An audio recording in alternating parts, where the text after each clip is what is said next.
Praise the Lord. இன்றைய காலை மன்னா, சமாதானத்தில் மரித்தல்.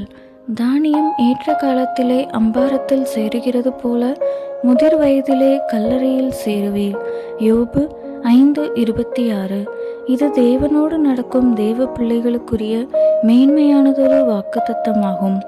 தானியமானது நன்றாய் விளைந்து பக்குவமடைந்ததாயும் உபயோகிக்கத்தக்கதாயும் இருக்கும்போதுதான் அம்பாரத்தில் கொண்டு வரப்படுகிறது. நாம் உபயோகமற்றவர்களாகவும் மற்றவர்களுக்கு பாரமாகவும் இருக்கும் காலத்தில் அல்ல, அனைவருக்கும் நம் சத்துருக்களுக்கும் கூட மிக உபயோகமாகவும் பெரும் ஆசீர்வாதமாகவும் இருக்கும்போதுதான் நாம் மரிக்க வேண்டும். ஆபிரகாமுக்கு தேவன் அளித்த வாக்குத்தத்தத்தை கவனியுங்கள். நீ சமாதானத்தோடே உன் பிதாக்களிடத்தில் சேருவாய், நல்ல முதிர் வயதிலே அடக்கம் பண்ணப்படுவாய் என்று ஆதியாகமம் 15:15 நாம் வாசிக்கிறோம். ஷாலோம் என்ற வார்த்தைக்கு நல்ல ஆரோக்கியம், செழிப்பு, பாதுகாப்பு, இளைப்பாறுதல், சமாதானம், முழுமை முதலிய பல அர்த்தங்கள் உள்ளன. நீ உத்தமனை நோக்கி செம்மையானவனை பார்த்திரு, அந்த மனுஷனுடைய முடிவு சமாதானம். சங்கீதம் 37:37 இதை குறித்து நாம் வாசிக்கிறோம். இவ்விடத்திலும் சமாதானம் என்பதற்கு ஷாலோம் என்ற எபிரேய வார்த்தையே உபயோகிக்கப்பட்டுள்ளது. எனவே தம்முடைய பரிசுத்தவான்கள் சமாதானத்தில், நல்ல ஆரோக்கியத்தில், இளைப்பாறுதலில், செழிப்பில் தங்கள் வாழ்க்கையை முடிக்க வேண்டும் என்பதே தேவனுடைய தயவுள்ள சித்தமாகும். செழிப்பு என்பது நம் ஆவிக்குரிய வாழ்க்கை செழித்தோங்குவதும், நாம் ஆரோக்கியமாய் வாழ்ந்திருப்பதும், நம்மில் தேவ கிருபை விருத்தியடைவதும், தேவ மகிமைக்காக நம் வாழ்க்கை சுகித்திருப்பதும் ஆகும்.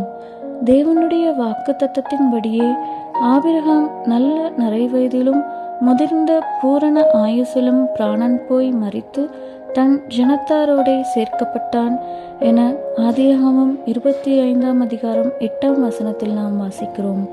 இங்கே மோசமான நிறைவயதில் என்று கூறப்படாமல் நல்ல நிறைவயதில் என்று கூறப்பட்டுள்ளது.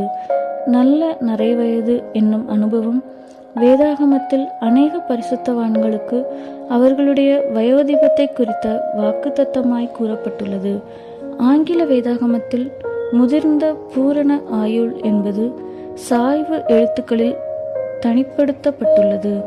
எனவே இவ்வசனம் ஆபிரகாம் நல்ல நிறைவயதில் முதிர்ந்தவனாக பூரணமாக மரித்தான் என மொழிபெயர்க்கப்பட்டிருக்கலாம்.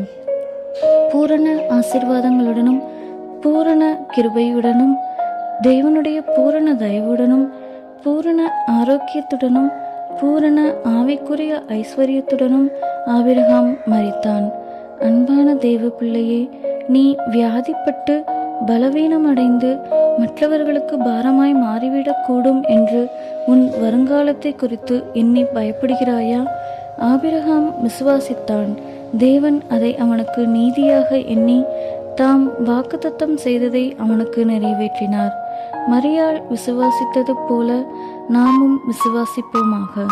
விசுவாசித்தவளே பாக்கியவதி, கர்த்தராலே அவளுக்கு சொல்லப்பட்டவைகள் நிறைவேறும் என்று லூக்கா 1:45 நாம் வாசிக்கிறோம்.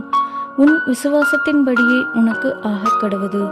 நாம் நம்முடைய வாழ்க்கையை சமாதானத்தில் ஷாலோமில் முடிக்க வேண்டும் என்ற நம் வாஞ்சையை கர்த்தர் தாமே நிறைவேற்றுவாராக. ஆமேன்.